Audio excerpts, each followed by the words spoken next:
হয়ে পড়েছে। খাবার, পানি ও চিকিৎসা সেবার অভাব দেখা দিয়েছে। মাথা গোঁজার ঠাঁইও নেই কোথাও। এদিকে ফিলিস্তিন ইসরায়েল সংকটের স্থায়ী সমাধানে মার্কিন প্রেসিডেন্টের হস্তক্ষেপ কামনা করেছেন বিশ্বের অন্যান্য রাষ্ট্রপ্রধানরা। জাহিদুল আলমের রিপোর্টে বিস্তারিত। অবশেষে গাজা থেকে সেনা প্রত্যাহার করতে শুরু করেছে ইসরায়েল।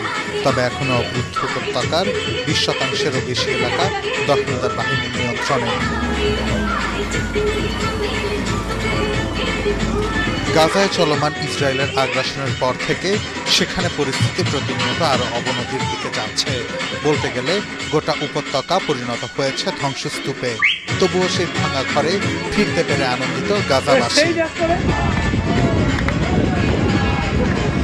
তবে নিজ শহরে ফিরতে পারলেও গাজার প্রায় প্রতিটি মানুষ ভুগছে নানা সংকটে। নেই খাবার ও পানি, চিকিৎসা সেবাও